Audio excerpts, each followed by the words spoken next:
No hay figura en el mundo del fútbol que genere tantas divisiones de opinión como lo genera el protagonista de este video. Después del Mundial 2026 desarrollado en Norteamérica, se generó una ola de odio hacia un director técnico argentino conocido por bastante gente. Seguramente le suena Marcelo el Loco Bielsa. Marcelo Bielsa, como ya dije, es una persona con muchos defensores y detractores a lo largo del mundo. Algunos apoyan su estilo y su forma de ver el fútbol e incluso la vida, y otros critican mucho que es un técnico de mucho bla bla bla y poco concretar, que es un vendehumo y que no es un técnico sobrevalorado por toda la gente y que nunca ha logrado y porque nunca ha ganado nada, esto y lo otro. Hoy, en la biografía que le vamos a hacer, acá, acá, este humilde canal, vamos a repasar toda su historia y a sacar conclusiones de quién es realmente hoy en Fútbol Team, quién es Marcelo el Loco Bielsa. Voy a pensar un poco el ascenso. Podría ser ascenso y caída, pero hay muchos canales haciendo lo mismo.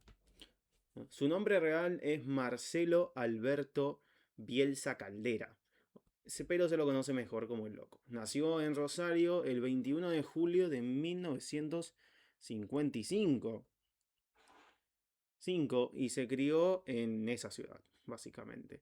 Es hijo de un matrimonio compuesto por un abogado, Rafael Pedro Bielsa, y una docente cordobesa, Lidia Caldera. Su familia tiene mucho impacto en la política, la verdad. Porque es nieto del reconocido Rafael Bielsa, uno de los fundadores de la rama administrativa en Argentina. Es hermano de Rafael Bielsa, quien se desempeñó como ministro de Relaciones Exteriores de Argentina entre el 2003 y el 2005, y de María Eugenia Bielsa, ex vicegobernadora de la provincia de Santa Fe y ex ministra de Desarrollo Territorial y de Hábitat.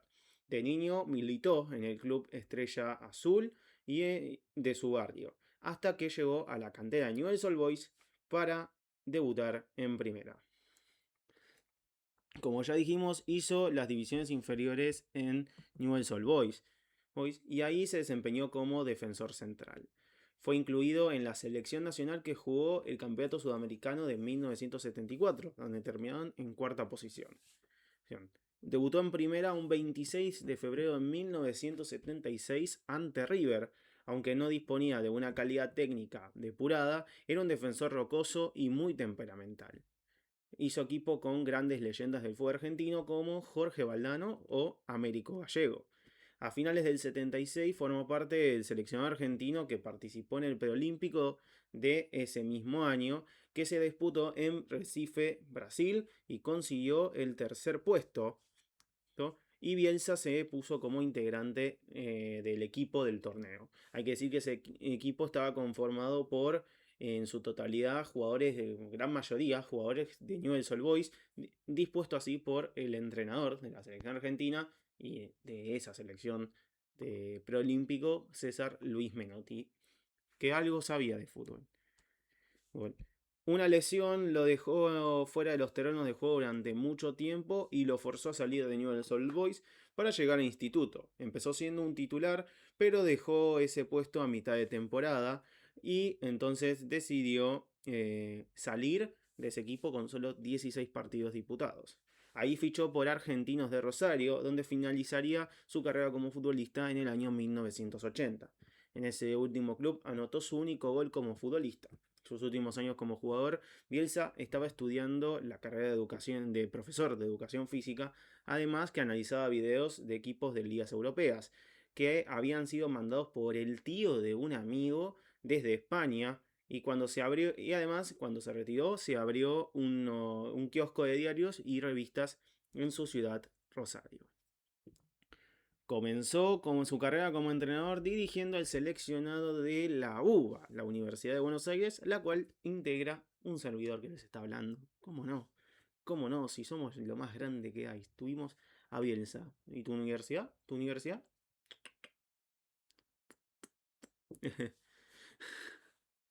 No lo hago más, por favor. No, perdónenme, no lo hago más.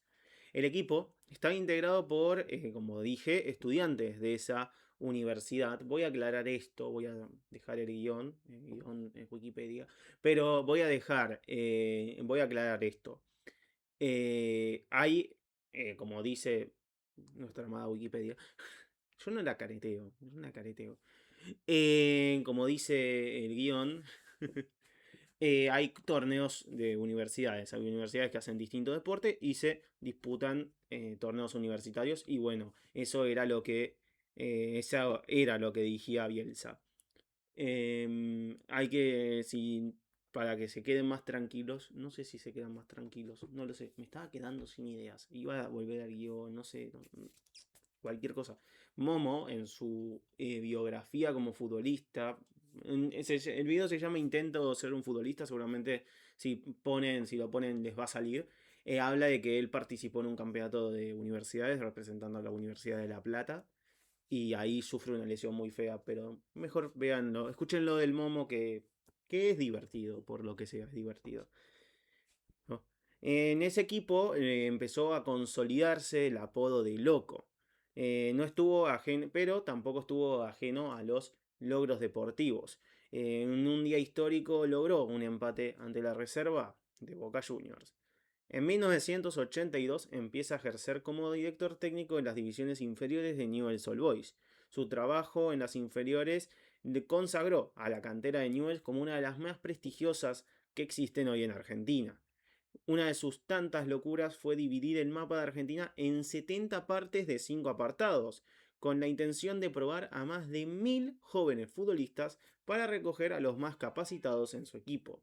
En 3 meses logró recorrer 25.000 kilómetros analizando jugadores y ahí se reclutaron a chicos que años más tarde serían futbolistas de renombre como Mauricio Pochettino, Gabriel Batistuta, Eduardo Berizzo o Ricardo Lunari.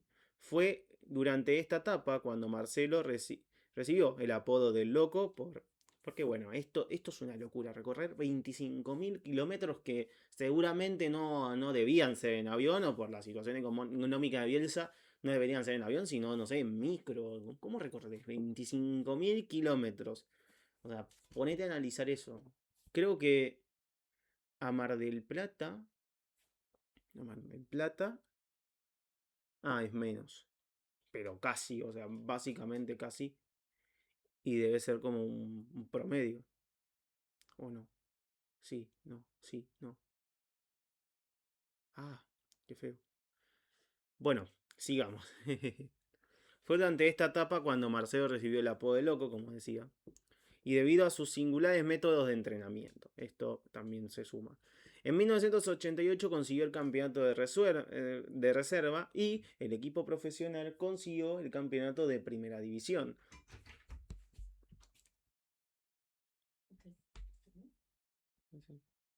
Sí, sí, te vas a, te vas a baile.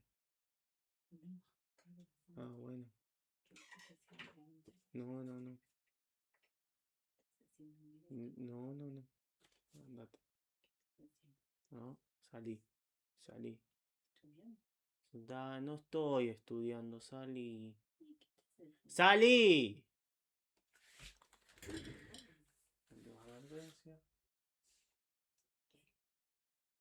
¿Puedes irte?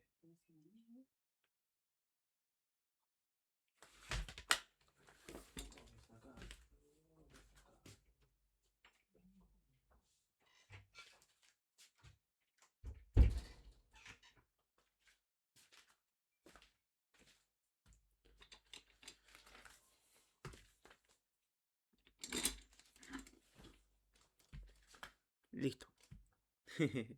En 1988 consiguió su primer título que fue el campeonato de reservas. En ese mismo año, Newell's Old Boys sale campeón de la primera división de la mano de José Yudica. En el 89 y a la edad de 39 años asume como director técnico de Newell's Old Boys de Rosario, club.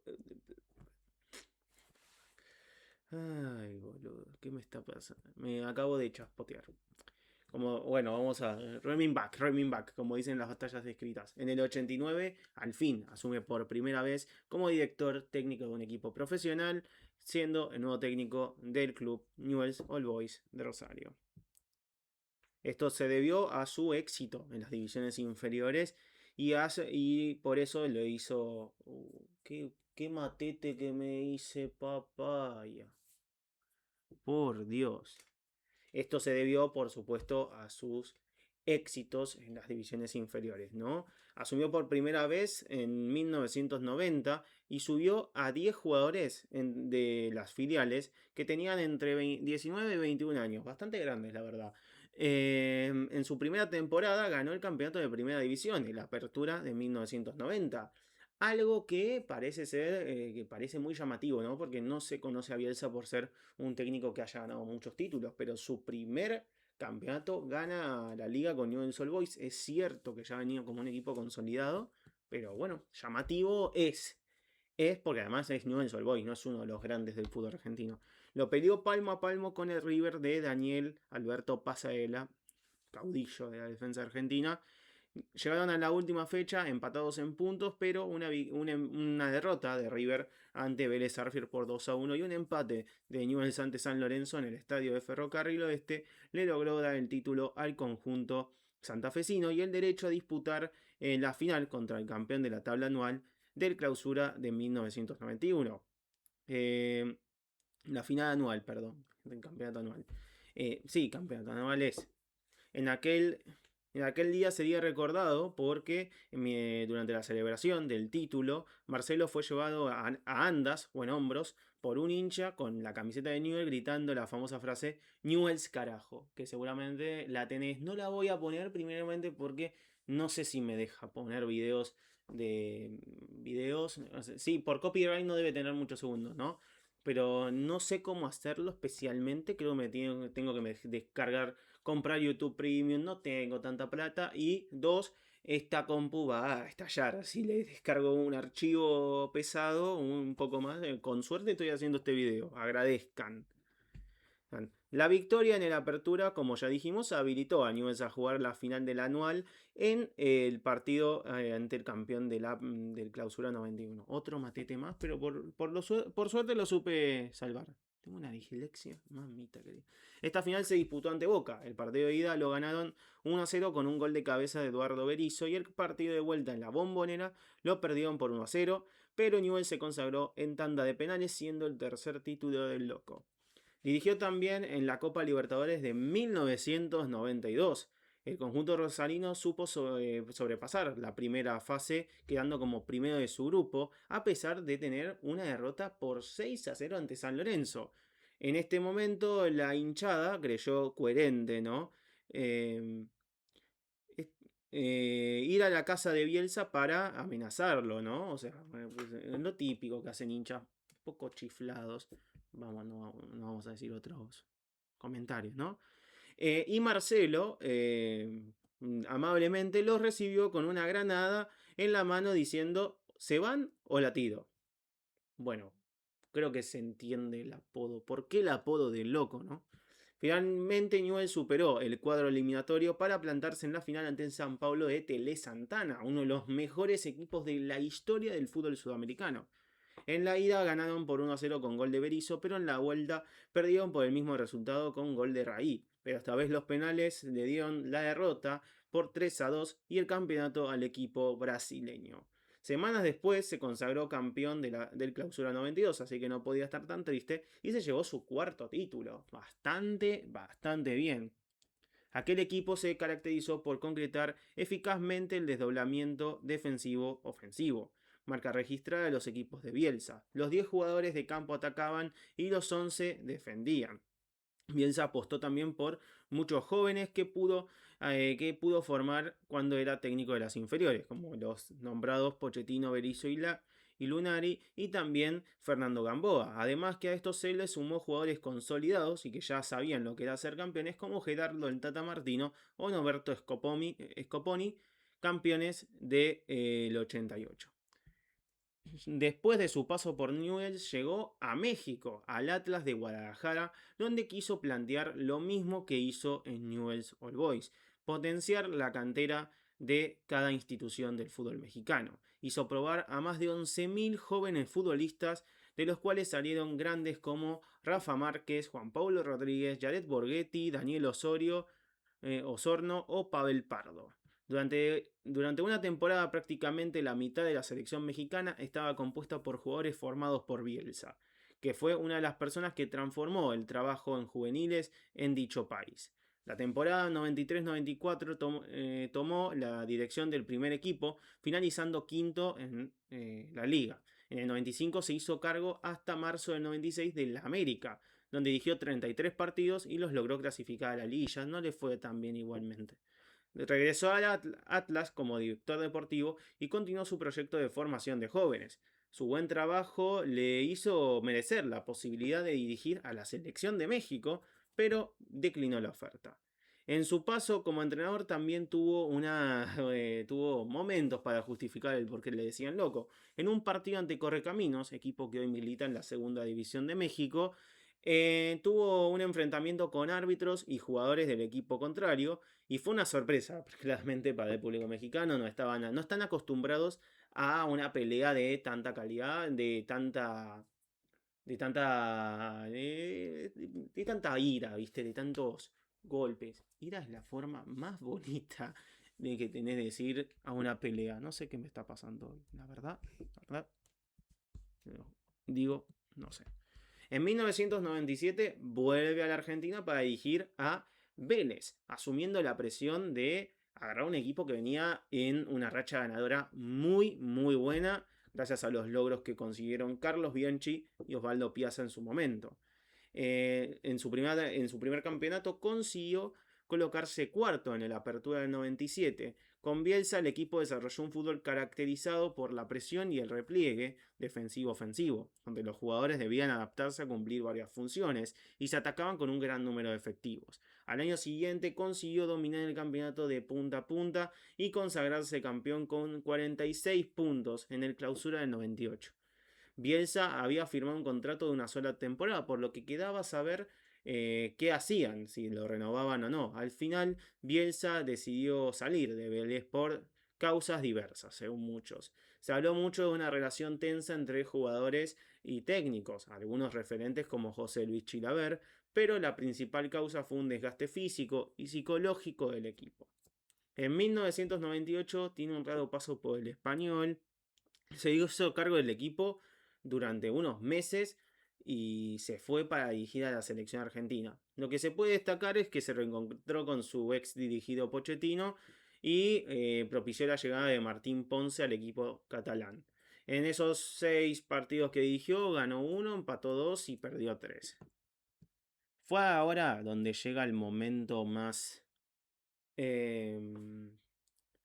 como más epílogo, se podría decir, de la carrera de Bielsa. Seguramente cuando vean el video va a ser el momento más reproducido. En octubre del 98 asume como director técnico de la selección argentina, reemplazando a Daniel Pasarela. Durante su cargo, la selección registró sus mejores estadísticas en la historia, porque iba a decir registró los mejores registros y no tenía sentido. De su historia. Estaba ahí. En promedio de goles, a favor, en contra, porcentaje de partidos ganados, puntos logrados en eliminatorias del Mundial, teniendo en cuenta el nuevo formato que estaba impuesto desde las eliminatorias del 98 y el que hoy se sigue usando. Creo que todavía es récord, o Tite lo superó hace poquito, o la Brasil de Tite lo superó hace nada, hace como 2 eliminatorias atrás. En resultados y el resultado y los juegos desplegados por la selección le hicieron merecedor de recibir el galardón a mejor seleccionador nacional del mundo en el año 2001. La formación de la selección argentina era un 3-4-3, una formación que no era muy usada por esa selección. Ese esquema dependía de jugadores en el mediocampo como Juan Sebastián Verón, el defensor Roberto Ayala y los delanteros Aliel el Burrito Ortega y Hernán Crespo. No, durante toda su instancia en la albiceleste, Marcelo se quedaba en el complejo de Seiza. Pasaba allí todos los días para dedicar el máximo tiempo a su trabajo. A menudo también se le podía ver haciendo footing o por los alrededores, incluso a altas horas de la noche, mientras escuchaba charlas tácticas en sus auriculares. Una vez lo paró la policía en la madrugada. Una primera instancia hizo caso omiso y cuando se percató de la situación se ocultó atrás de un árbol y dijo: "No disparen, que soy Bielsa". Bueno, con unas eliminatorias prácticamente perfectas, solo se perdió un partido ante Brasil, Argentina llegó como la principal candidata a llevarse el Mundial disputado en Corea-Japón 2002.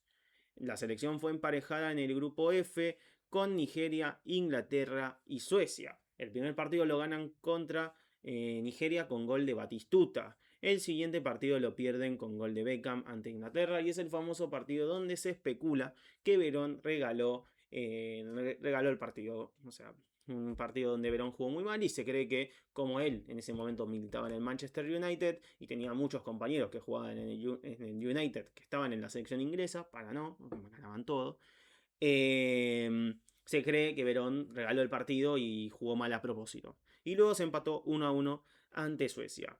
Este fue el peor resultado en la historia de la selección argentina en mundiales, 18º lugar, y le vino una avalancha de críticas. Mucha gente eh, cuestionó este Mundial de Bielsa, por supuesto, y es algo que hasta el día de hoy no se perdona. Por lo que creo, una de las cosas por las que creo que Bielsa es tan criticado en el mundo del fútbol es por esta razón. Es por, eh, es por lo que ya digo, una forma de... Es, por algo, por lo que creo que Bielsa divide tantas opiniones es por que las personas que lo critican a Bielsa todavía no lo perdonan ese Mundial del 2002 tan malo que hizo, por lo menos acá en Argentina no se le va a perdonar. Así que bueno, fue complicado, fue complicado. La verdad es que creo que Bielsa este Mundial sí que lo hizo bastante mal, es un fracaso es un fracaso muy malo, un resultado horrible para la selección argentina y que está bien que en cierto punto te critiquen. A partir de acá la relación de Bielsa con los medios de comunicación se vuelve totalmente tensa. Vemos un Bielsa más separado de los medios de comunicación, que nunca dio una entrevista personal, cara a cara. O sea, siempre las pocas entrevistas que se le hacen a Bielsa son conferencias de prensa. Es más, hay un video muy divertido que circuló de una periodista uruguaya tratándole de decir, le estaba preguntando y como que Bielsa la ninguneaba o respondía así nomás, seguramente lo habrán visto. Y eso va desde este momento, desde estas críticas, que algunas fueron desmedidas, al trabajo de Bielsa, cuestionando el trabajo de Bielsa y el estatus de Bielsa a nivel futbolístico solo por un mal resultado, porque como vemos es el primer mal momento que tuvo Bielsa en su carrera como DT. Lo cierto es que hasta el día de hoy la prensa argentina es súper resultadista. Creo que en todo el mundo la prensa es súper resultadista, se basan en lo que ganan y no el qué pasa, y a veces solo miran quién salió campeón. Y los demás no importan. Ese dicho de que el segundo no lo recuerda a nadie y solo se recuerda al campeón, es en parte así. Y creo que por eso. Y si al otro se lo critica y se lo ningunea y se dice: "Ah, bueno, vos no ganaste nada, vos sos un fracasado, porque no saliste campeón, ¿viste?". Y creo que es así, y creo que es un aspecto que la prensa argentina debería mejorar, porque es algo que está perjudicando incluso al fútbol, y creo que podría hacer un video o un análisis hablando de esto en algún directo que haga. Por cierto, vayan a ver los directos. Seguramente o el sábado o el domingo, tengo que pensarlo muy bien. Mañana lo voy a notificar. Em, Como ya decía, a partir de acá empieza una relación muy tensa entre Bielsa y los medios de comunicación. Que en una parte entiendo el punto de Bielsa, el hecho de decir, porque estoy 100% seguro que antes del Mundial se elogiaba a Bielsa, decían qué buen técnico que es, qué buena decisión que tomaron, clap, clap, clap, uno de los mejores técnicos del mundo, es un equipazo, y después del Mundial lo cuestionaron a más no poder, y esto existe. no tengo pruebas, pero tampoco dudas, porque así se maneja la prensa argentina hasta el día de hoy. Pero entiende y decir, che, no cuestiones todo esto, me fue mal solo en el mundial y reconozco que me fue mal. Él no va a defender ese resultado en el mundial, pero no me cuestiones todo lo demás, porque antes me lo elogiabas todo lo que soy yo, porque antes me elogiabas tanto que decías que era el mejor del mundo. Y también entiendo el punto de la prensa en el sentido de, che, lo hiciste bastante mal en el mundial. Dejando esto de lado, creo que lo que pasó en este Mundial 2002 también, para hacer un video aparte, hay muchos videos hablando incluso de lo que pasó, por qué Argentina fracasó en el Mundial. Algunos dicen que es un tema físico, que los jugadores llegaron muy con lo justo de las temporadas europeas y Bielsa no supo adaptarse a eso. Algunos dicen que es un tema de suerte, porque es cierto que el grupo era muy, muy bravo. Nigeria con JJ Okocha, Suecia con un auténtico equipazo y Inglaterra que qué te cuento. No era un grupo tan accesible, pero bueno, creo que Argentina mejor que Suecia era y mejor que Nigeria también. Y lo que se podía entender era una derrota ante Inglaterra, pero algunos dicen que es suerte porque ante Suecia estuviste mucho tiempo, muchas chances de gol.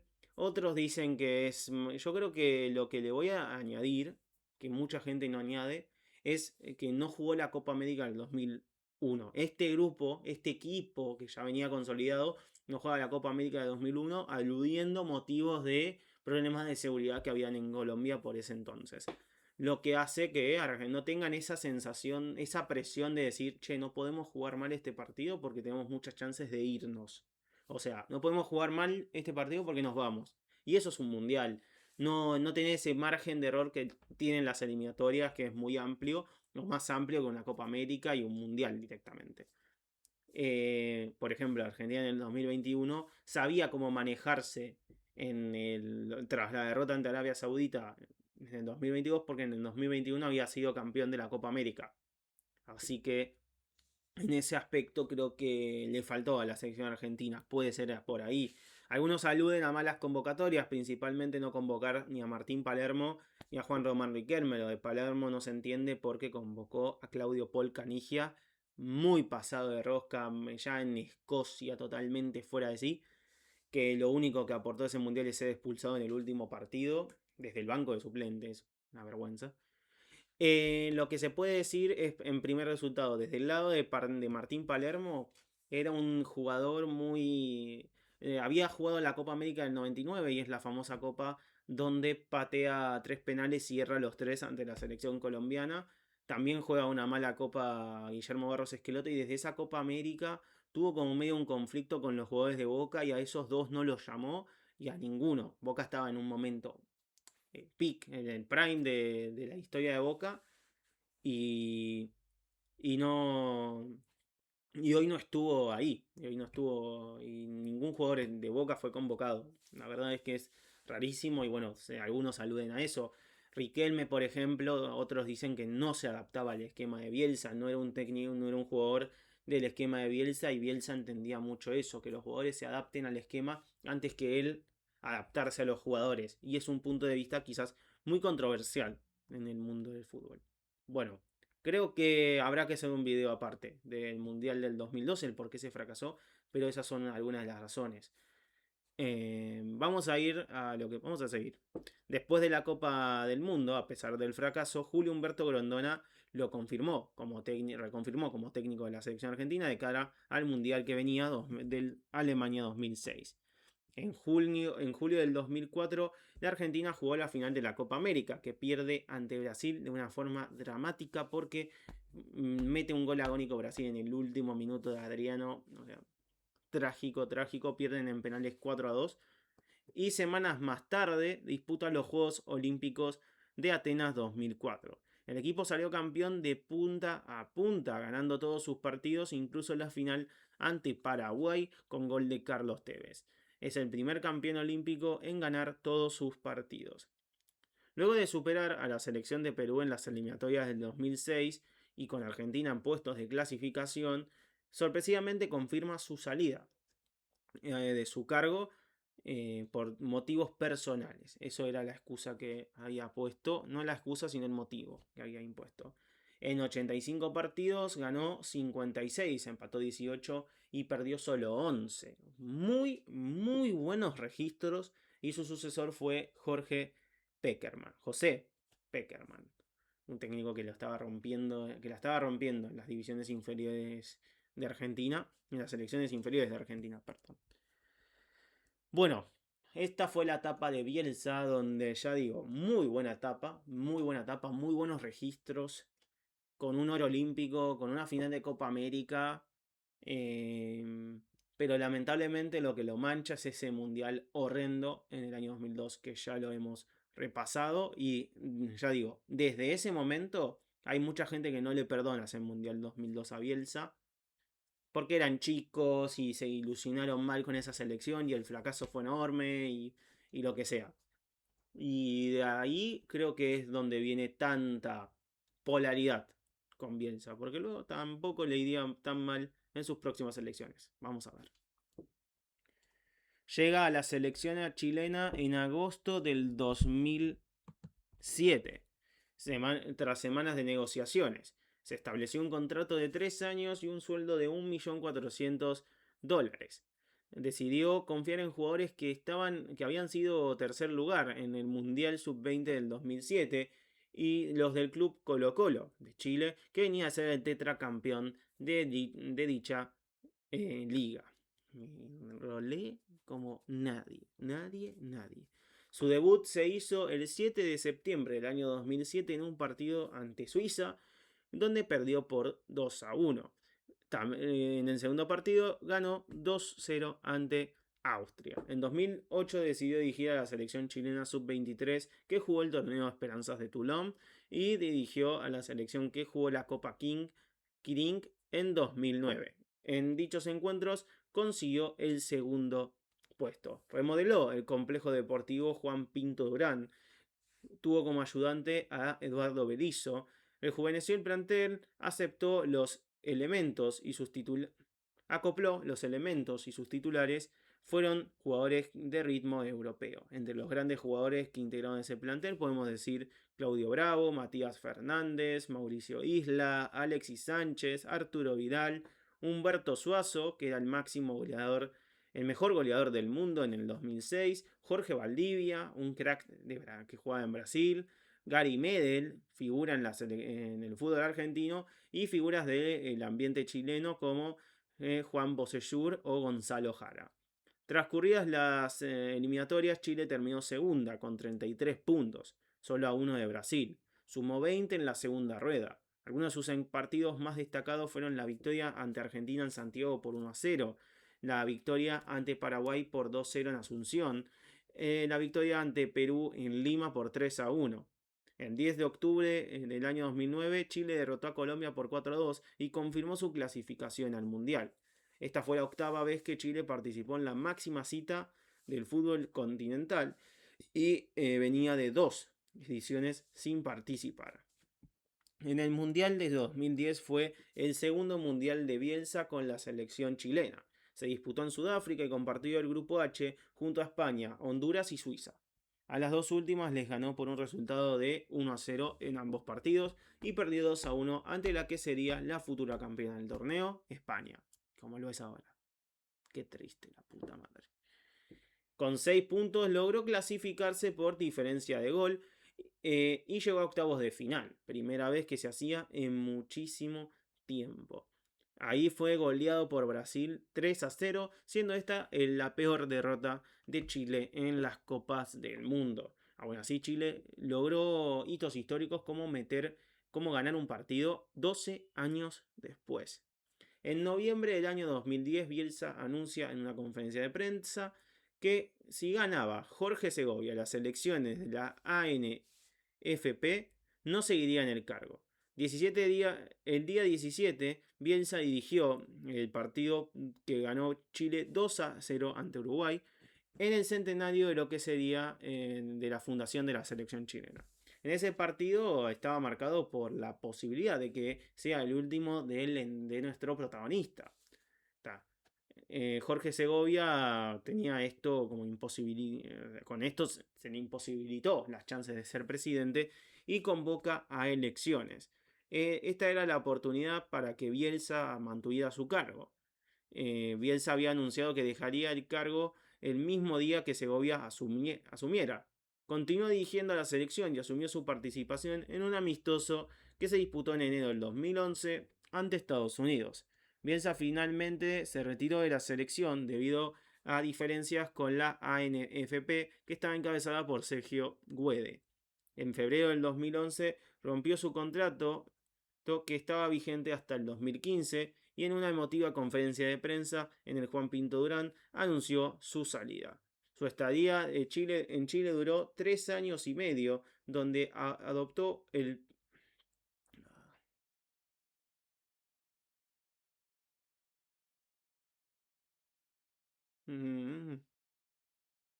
Todo cuenta no.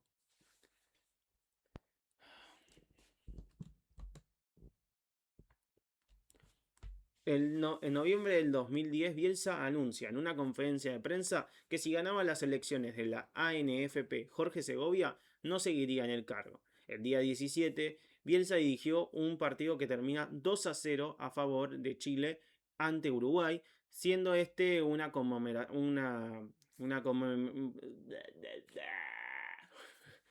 este partido se disputaba en conmemoración, al fin, gordo pelotudo, de la fundación del centenario de la selección chilena.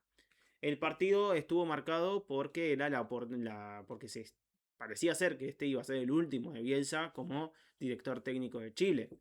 Jorge Segovia decide llamar a elecciones y esta fue la oportunidad para que Bielsa volviera a ser entrenador. O sea, a ver si me explico. Bielsa no quería que gane Jorge Segovia las elecciones de la ANFP. Dirige su partido ante un partido ante Uruguay, ¿no? Segovia se ve imposibilitado de seguir en el cargo y llama a elecciones y acá se abre y acá se estabilizaba la posibilidad de que Bielsa siguiera en la selección, ya que Bielsa había dicho que dejaría el cargo el mismo día que asumiera Segovia. Continuó dirigiendo a la selección y anunció que participaba en un partido amistoso que se jugaba a finales de enero del 2011 ante Estados Unidos. Finalmente, el 4 de febrero del año 2011, anuncia que deja la selección chilena por diferencias con la ANFP, encabezada en ese momento por Sergio Güede. La vigencia era hasta 2015 y se despidió en una emotiva conferencia de prensa en el complejo deportivo Juan Pinto Durán. Su estadía en la selección chilena duró 3 años y medio, donde aportó al proceso de la generación dorada del fútbol chileno, sucediendo a José Zulatay y siguiendo por Claudio Borghi. Lo reemplazó Claudio Borghi entonces. Perdón, hoy estoy re mal. Con una efectividad del 60%, tuvo un recorrido muy destacado por La Roja, es de los más destacados. Su estadía fue mediática, expresó su admiración al pueblo chileno y provocó adeptos en todo el país. En febrero del 2016 fue llamado para reemplazar a Jorge Sampaoli, es decir, de vuelta técnico de La Roja, pero él dijo que no iba a volver a trabajar con la gente que forzó su salida en aquel 2011. Esta etapa le voy a poner la etapa más loca del loco. Obviamente en algo simbólico, ¿viste? Aparece Borges. No sé, se me está costando un huevo hacer esta biografía. Aparece Borges y te lo explica totalmente.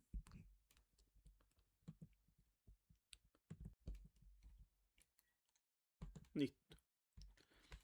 Le puse esta etapa.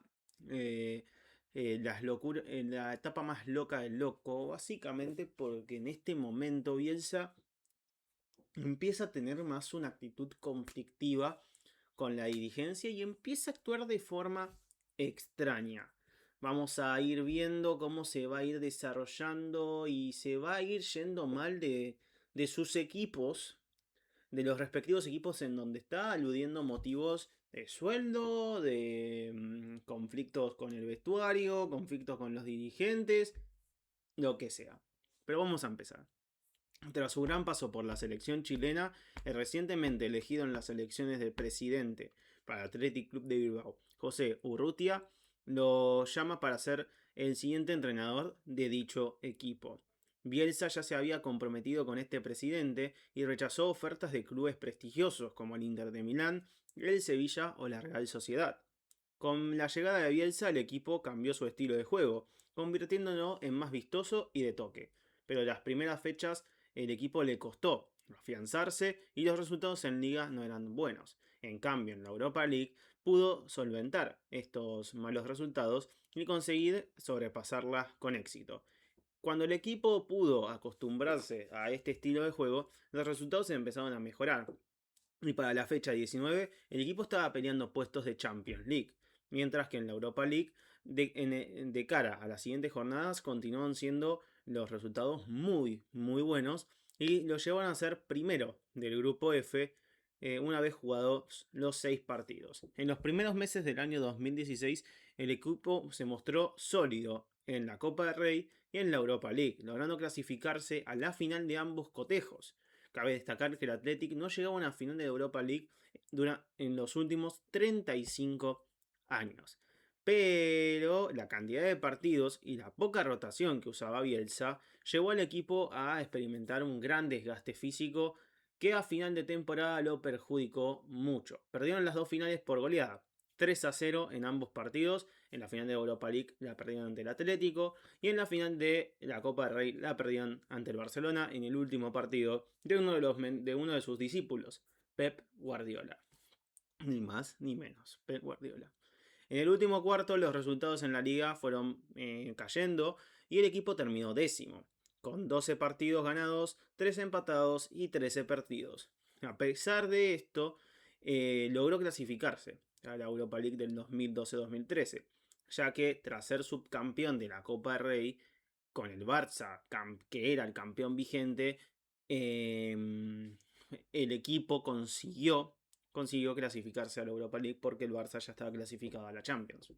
Me costó un poco decirlo y era una pavada, sí, pero bueno, tampoco estuve tan mal, En 2012 se confirmó la renovación de nuestro protagonista con el club vasco por un año más.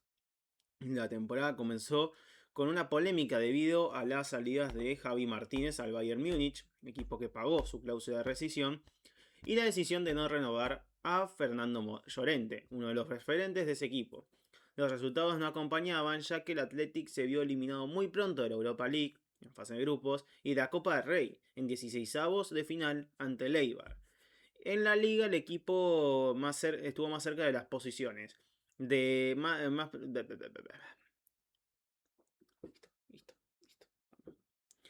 En la liga el equipo estaba más cerca de las posiciones bajas que de las posiciones altas.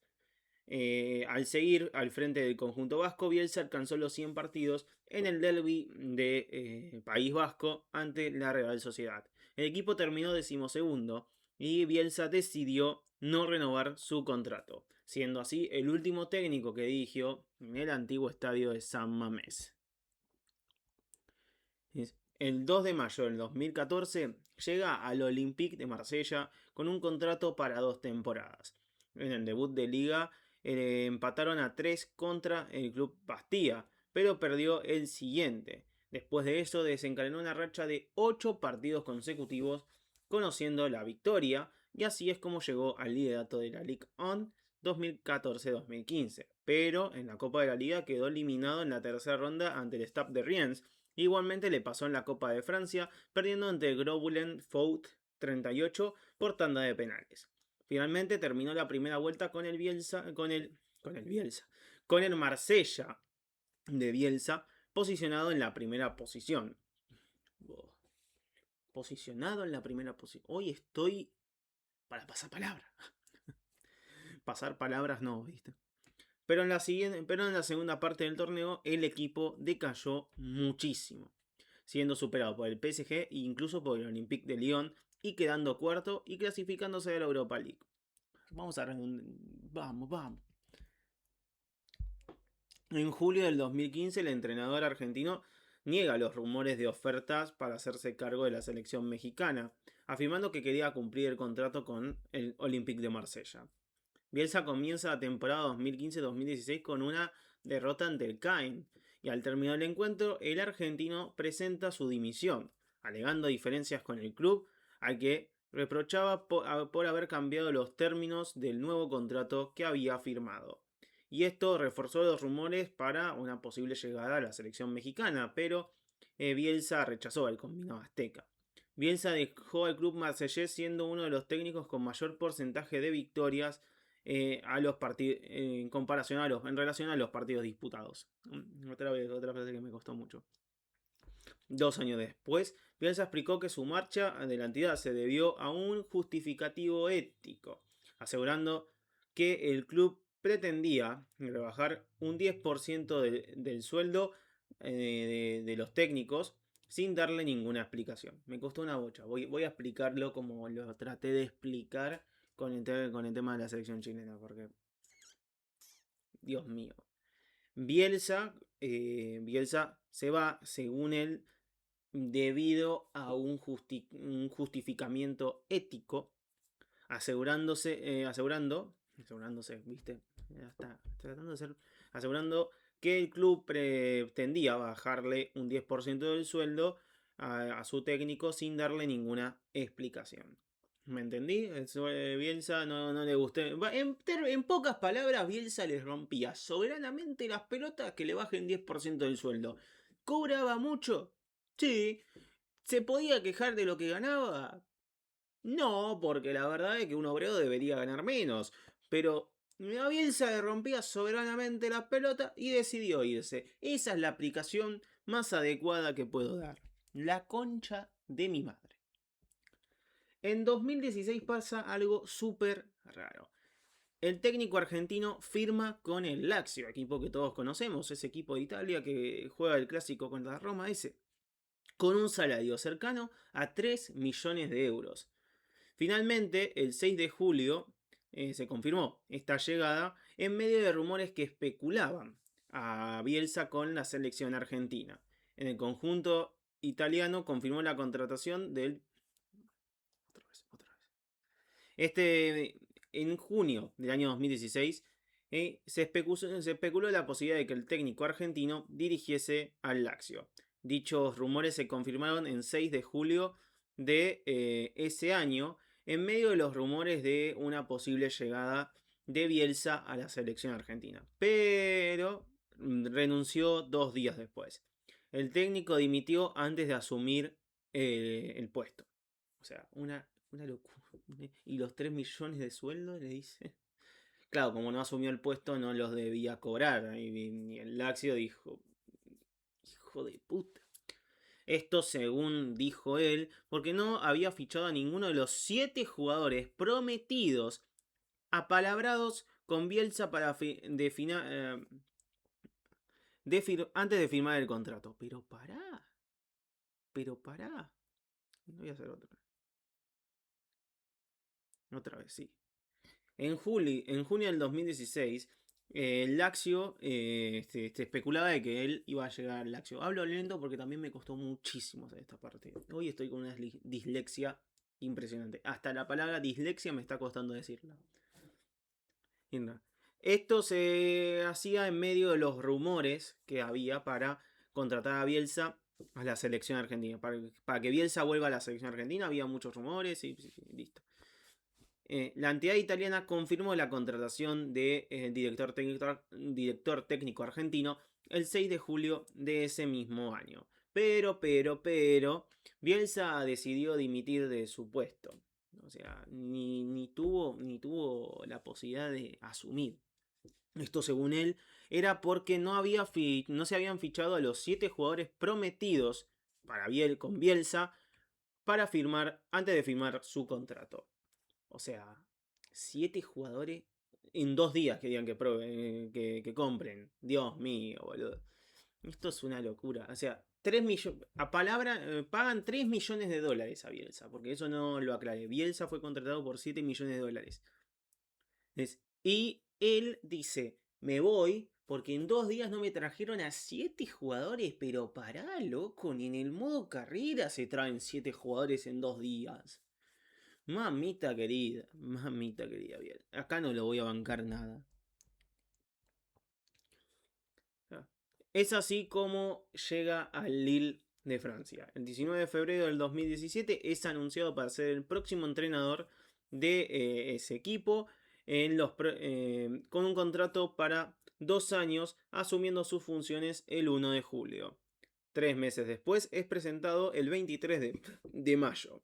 Bielsa y los dirigentes del club iniciaron una auténtica renovación en el seno del equipo francés, produciéndose numerosas altas y bajas en el plantel, apostando mayormente por jugadores jóvenes. En conferencia de prensa, Bielsa dio algunas de las claves de su idea de juego: protagonismo, campo rival, ataque, equilibrio defensivo, evitar la pérdida de balón antes de que el ataque se concrete, mucha movilidad para facilitar el juego de asociación y pases ofensivos, entre otras cosas.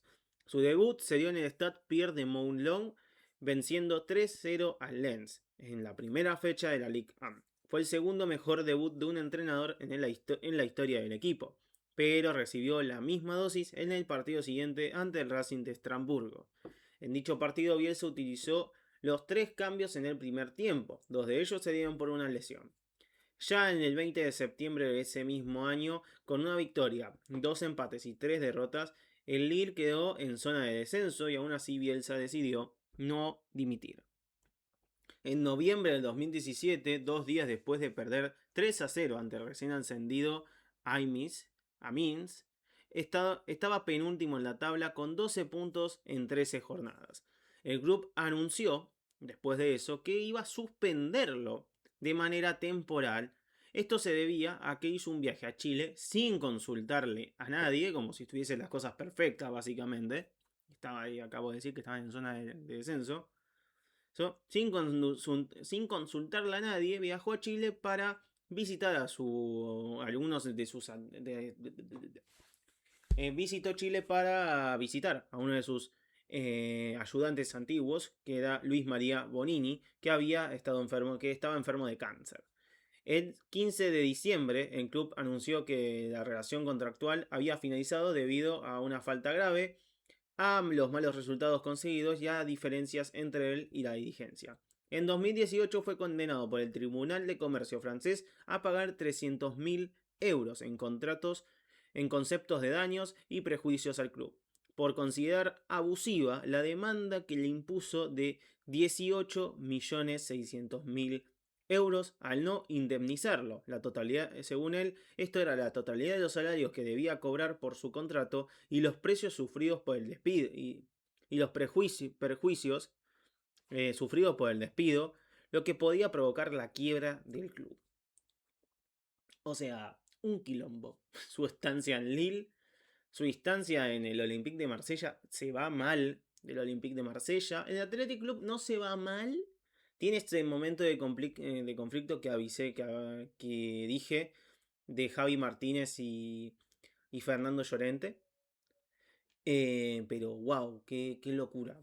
Qué locura, o sea. Es increíble vos demandar un equipo por 16.600.000, dejándolo en zona de descenso y yéndote sin avisarle a absolutamente nadie. Sí, que era por un antiguo ayudante que estaba enfermo de cáncer. Es una enfermedad jodida, querías estar ahí. Está bien, pero avisá, la concha de tu hermana, estando penúltimo, hijo de puta. O sea, bastante mal esta etapa de Bielsa, bastante rara, como ya digo. Se fue mal del Olympique de Marsella, se fue sin asumir prácticamente del Lazio. O sea, una locura. Llega al Leeds United, un equipo que estaba en segunda división inglesa hacía mucho tiempo. Para los que no saben, el Leeds United es uno de los equipos más históricos, es un equipo histórico de Inglaterra, que en ese momento no parecía, porque estaba en crisis, estaba hace mucho tiempo, estaba hace 16 temporadas más que nada, mejor dicho, en segunda división, e incluso había años donde tuvieron que jugar tercera división. Bielsa llegó con un contrato de 12 millones de libras esterlinas y 2 años de vigencia. El 18 de agosto se convirtió en el primer entrenador en ganar sus primeros 4 partidos consecutivos. En 2019 fue multado por 200.000 libras por espiar en los entrenamientos de los rivales. Estas fueron pagados por él al ser él el responsable, según él. Acá vamos a aplaudirlo.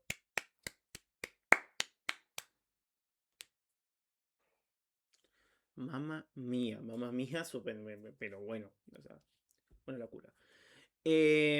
Acá pasa algo muy, muy loco y es que en uno de los últimos partidos el Leeds peleó el ascenso, estuvo peleando el ascenso mucho tiempo y, y en el último partido su equipo, el Leeds United, mete un gol con un jugador del equipo rival lastimado, lesionado, estaba en el piso, el árbitro no indicó que no paró el partido, el Leeds aprovechó y metió un gol.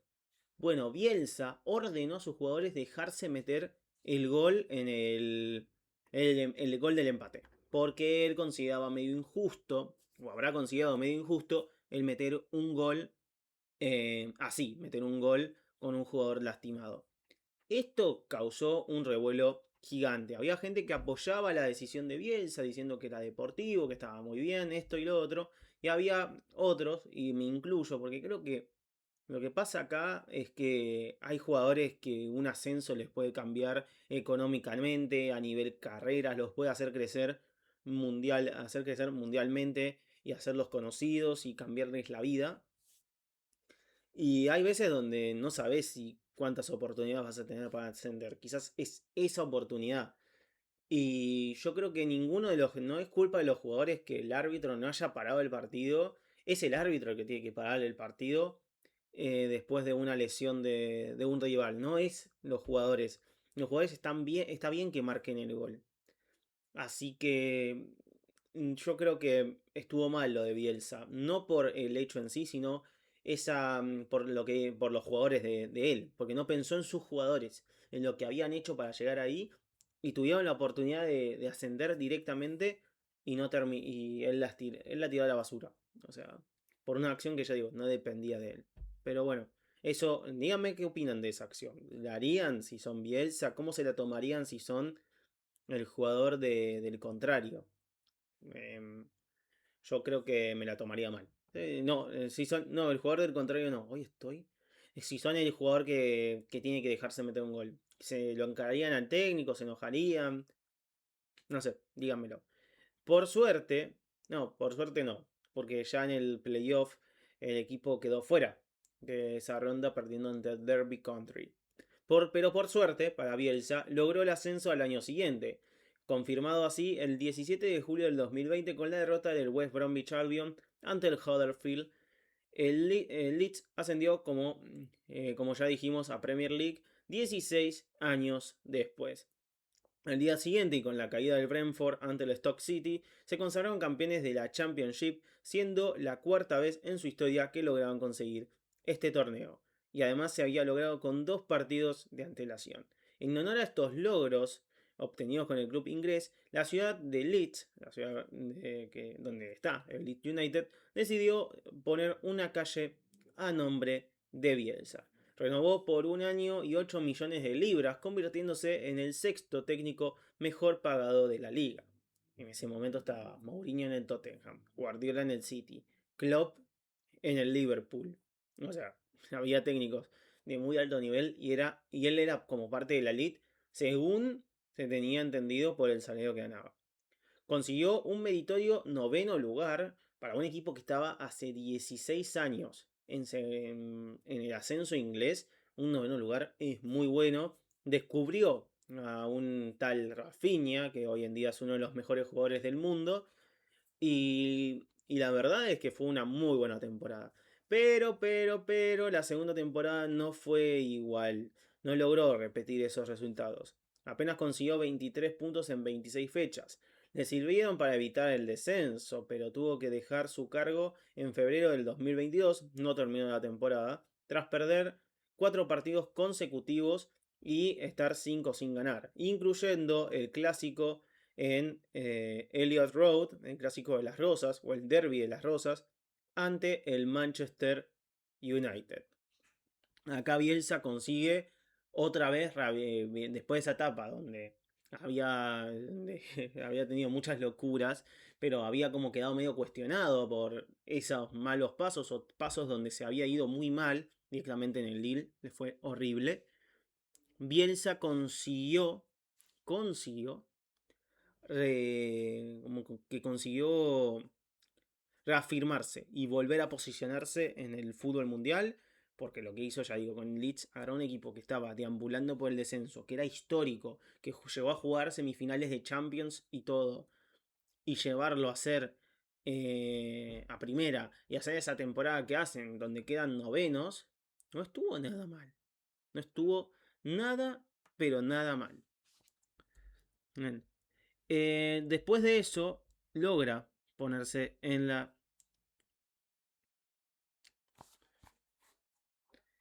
El 15 de mayo del 2023 asume como director técnico de la selección uruguaya. En esta selección uruguaya empieza muy, pero muy bien.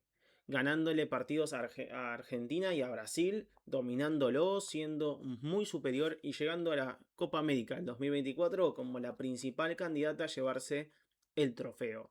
Lamentablemente, después de hacer una gran fase de grupos, ganando los 3 partidos a Bolivia, a Panamá y a Estados Unidos, y tras ganarle en tanda de penales a Brasil, la selección uruguaya se queda fuera en un auténtico partidazo ante Colombia.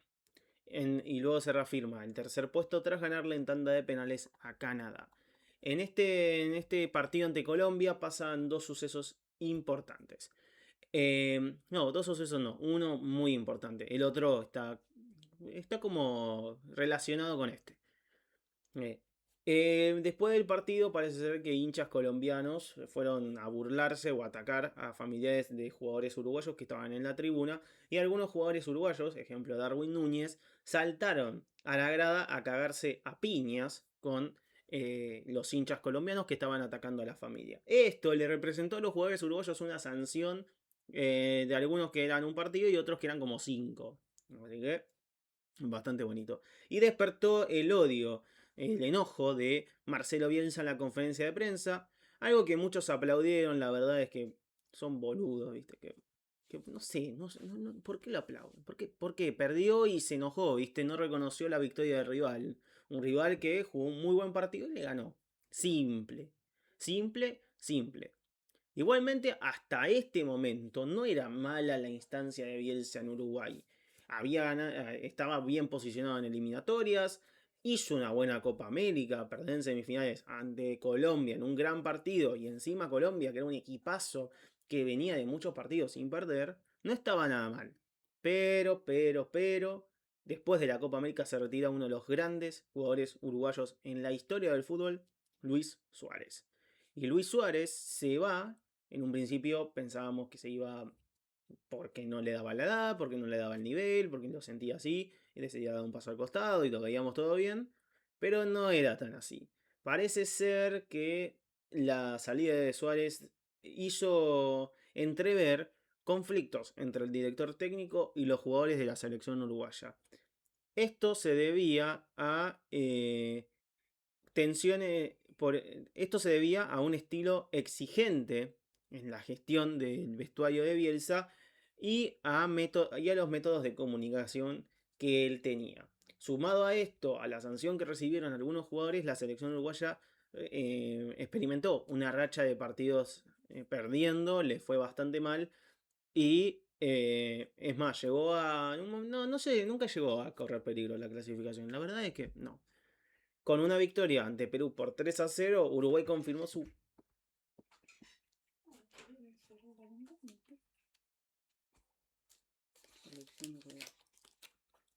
Pelotuda. Dale. Métele.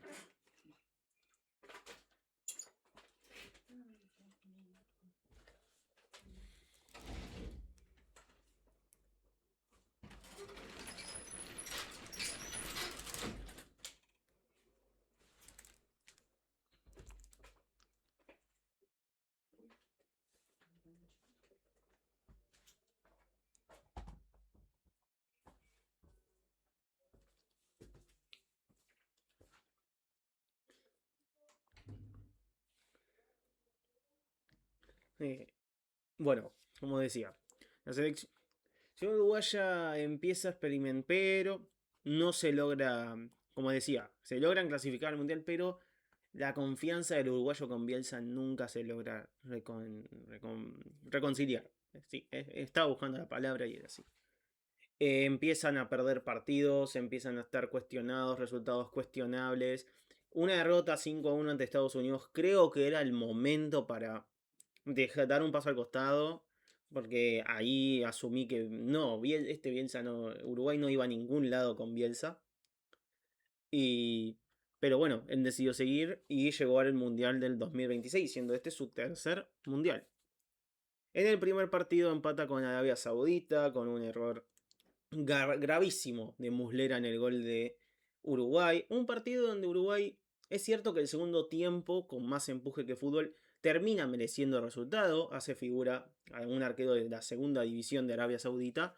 Pero el primer tiempo es muy malo y ya digo, un error de Muslera gravísimo que encima Muslera se metió por la ventana. No, no por la ventana porque había tenido grandes actuaciones en Estudiantes, había sido bueno su rendimiento. Pero Bielsa, en ese momento su titular era Rochet y por alguna razón convoca a Muslera, que decís, para suplente está bien, pero para titular me parece que no está listo y no confías en tu arquero titular de toda la vida, Rochet, o sea, que sí, casi desciende en el Inter de Porto Alegre, pero todos sabemos que la liga brasileña hoy en día es mucho mejor que la Argentina y mucho más competitiva. Una decisión que no se entiende. Una decisión que no se entiende. Y menos se entendió con el empate 2-2 ante Cabo Verde. Este fue un partidazo. Te diría que top 10 del Mundial. Puede ser que sea, porque partidazo 2-2 lo empezó ganando Cabo Verde, lo da vuelta a Uruguay, lo empata Cabo Verde de forma increíble tras un mal pase de Olivera y una peor salida de Fernando Muslera. Eh, y bueno, fue un error garrafal. Y Cabo Verde estuvo muy cerca de ganarlo. Tuvo muchas aproximaciones y chances donde tranquilamente pudo meter el tercer gol. Lo mismo para Uruguay, por eso fue un auténtico partidazo. Y ahí se le vio muy difícil la clasificación de Uruguay. Ya que con ese empate y algunos resultados que se dieron durante la jornada 3, se vio obligada prácticamente a ganarle a la selección española. La futura campeona del mundo, lamentablemente futura, le ganó a Uruguay con un error garrafal de Muslera, dejando en evidencia lo que hizo Bielsa, que encima fue él el que lo reemplaza en el entretiempo, dándose cuenta de su error quizás demasiado tarde. El planteo que le hizo Uruguay a España es el típico, un planteo que se le hace a un equipo que tiene mucho la pelota y cuenta con mediocampistas de alta calidad. Se le hace un planteo físico donde el mediocampista no recibe cómodo y recibe presionado para que el juego de España no fluya. Hasta el momento de la cagada de Muslera lo lograba. El partido era parejo y Uruguay estaba ahí en el partido y España no estaba encontrando mucha comodidad. Pero lamentablemente llega el gol de España y a partir de ahí cambia el partido. Lo que pasó con la Uruguay de Bielsa, que también voy a decir, es que no la sentí como una Uruguay, como un equipo de Bielsa. Lo sentí apagado en ofensiva, sin ideas, que se reducía a avances de los dos mejores jugadores que tuvo Uruguay en ofensiva, como lo fueron Canovio y Araujo, a avance, a proyección, a jugadas de ellos. Es cierto que tuvo un buen ingreso Nicolás de la Cruz en ese partido, pero más allá de eso, poco. Uruguay tuvo chances de peligro, sí, pero no estuvo pero no estuvo bien. O sea, el resto no estuvo bien. Y es más, en las contras que generaba España, generaba mucho más peligro que las chances de Uruguay que se reducían a centros intrascendentes. Que encima lo sumás a una de las mejores defensas en la historia de los mundiales. Y bueno, es predecible que iban a perder. Además, este juego de Uruguay fue muy criticado por el juego duro que cometió la selección uruguaya durante este mundial, durante este partido del mundial, con muchas patadas, destacadas dos. Una patada que le da de la Cruz a Nico Williams que lo lesiona a Nico Williams y una patada de Canovio a Pedri que lo raspa todo. Esa me asustó mal, boludo, porque Pedri es mi jugador favorito. Con Pedri no, hijo de puta. Con Pedri no. Podés agarrártela con cualquiera. Pero con Pedri no. ¿Entendés? Está bien. Canovio pegó todo el partido, pegó hasta que los pulsaron, boludo, básicamente.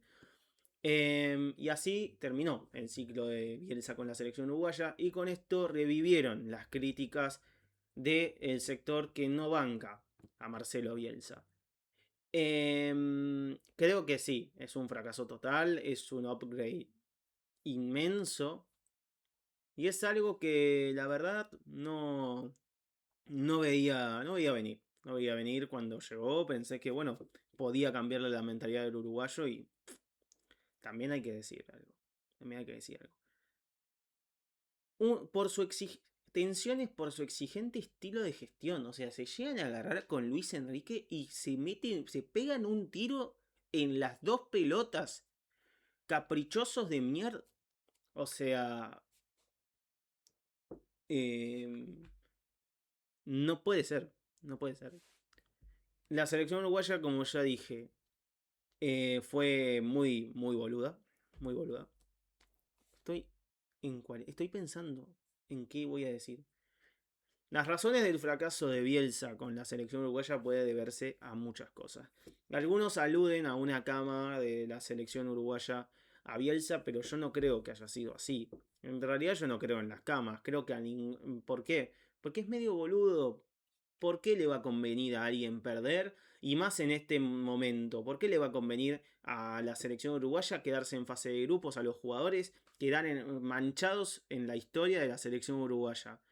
Es algo que no quiere nadie. ¿Y qué? ¿Por un capricho? ¿Porque te exige mucho el entrenador?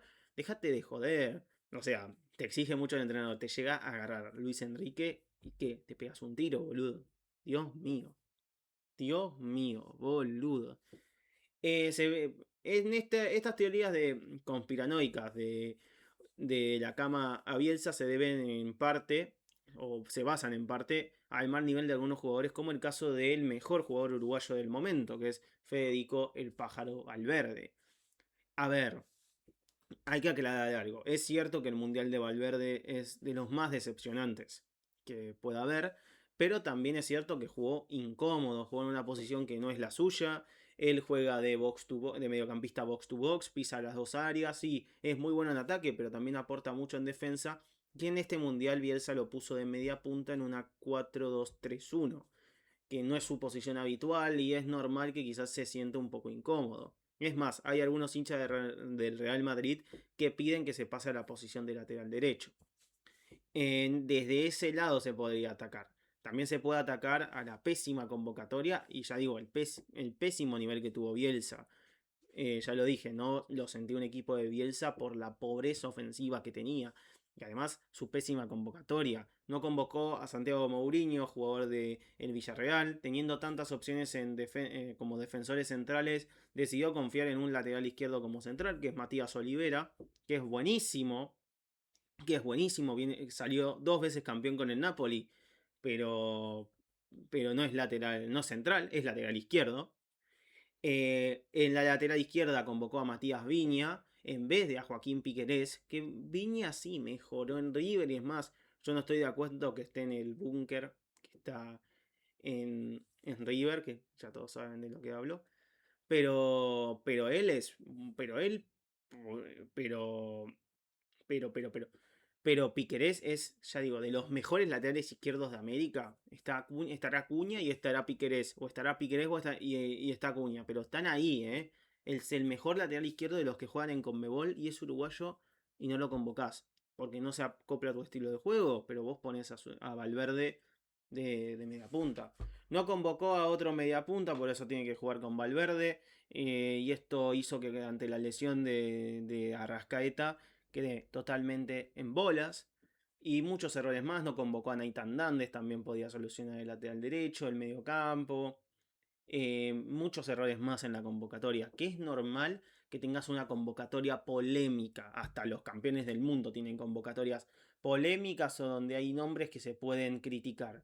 Ahora, tantos errores o tantas cosas que yo haría distinto en una convocatoria y te despierta medio de decir, che, Bielsa, quizás la cagaste acá.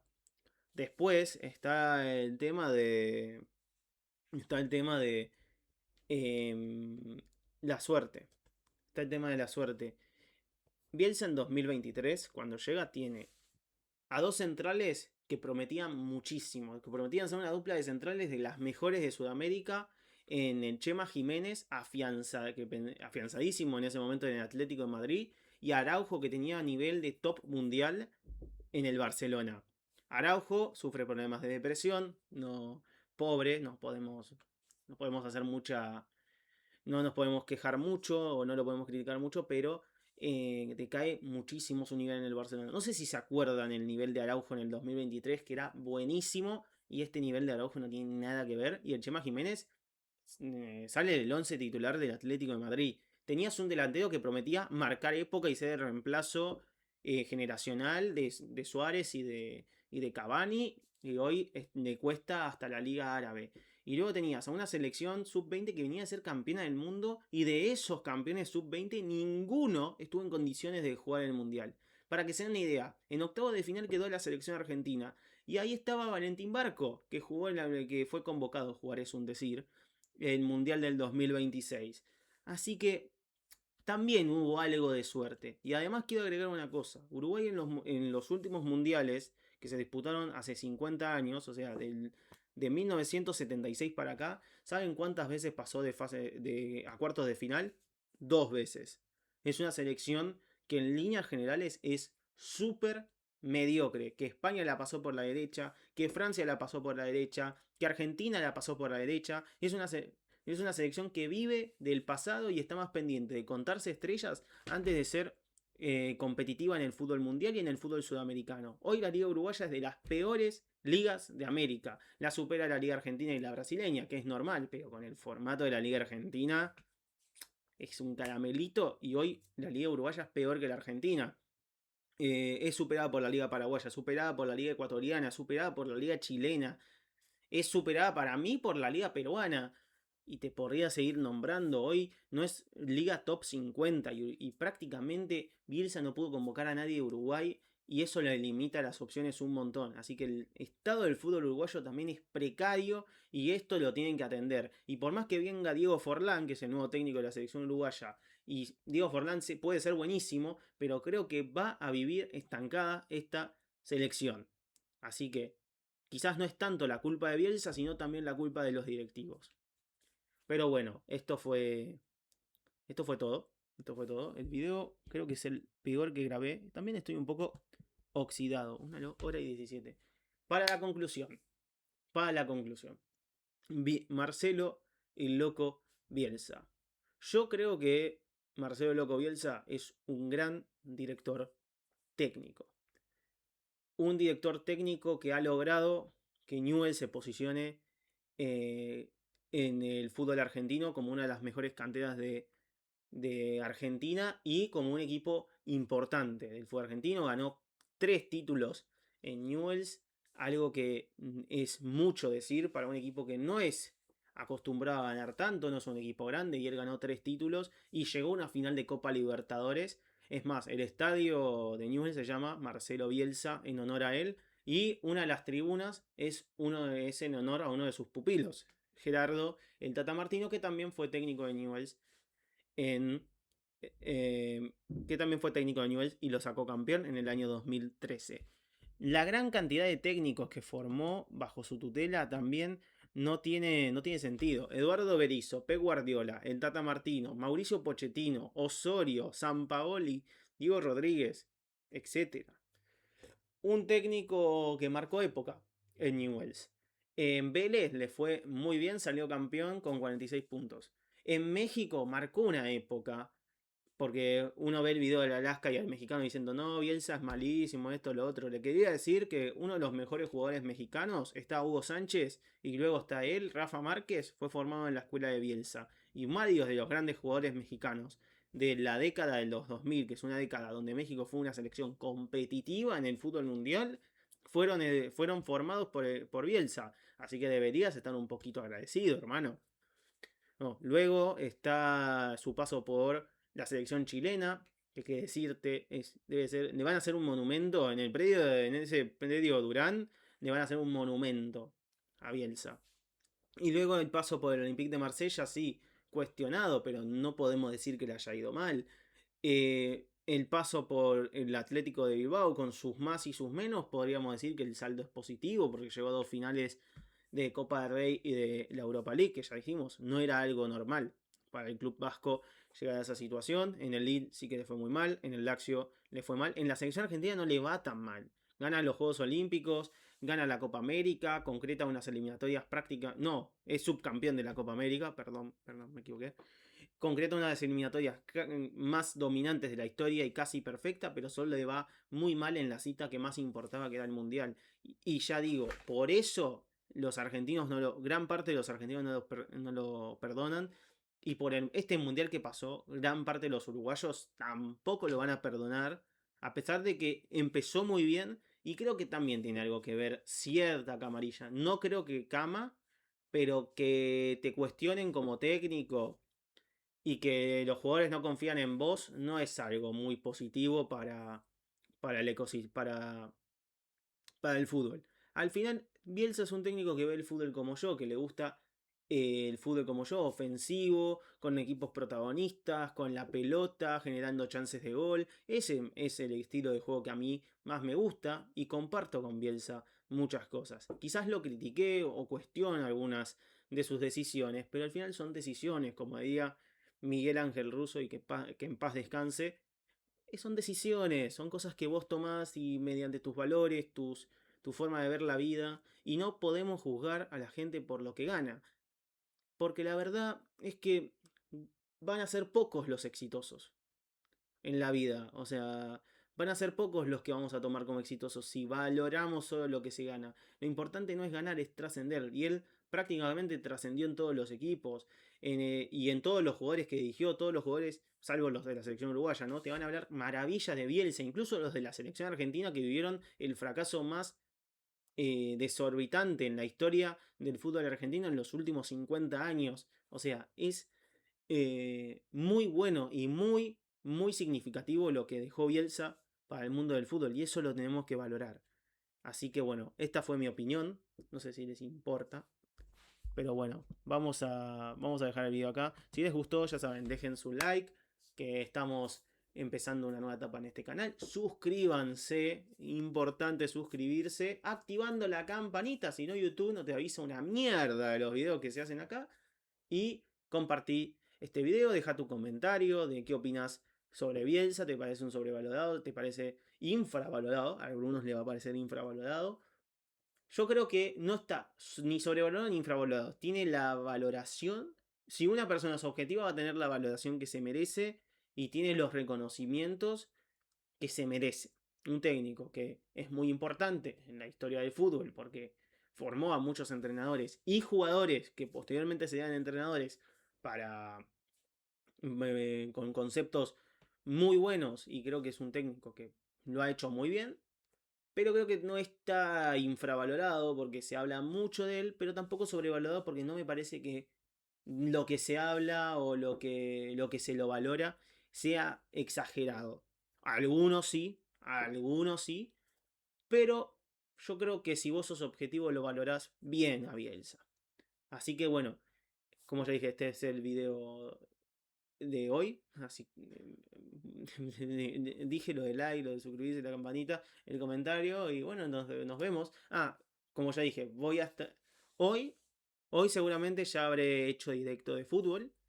Será o sábado o domingo. Voy a ver. Posiblemente domingo. Posiblemente sábado, pero lo voy a confirmar en Instagram. Síganme en Instagram, GB20 el original. Mañana tenemos directo el viernes, directo en Twitch, boludeando, jugando, haciendo cualquier cosa. Y bueno, quiero que se pasen por ahí, por lo menos algunos minutitos de su atención. No estaría nada mal. Esto fue todo, yo soy G20, esto es Fútbol Team y nos vemos en la próxima. Chao.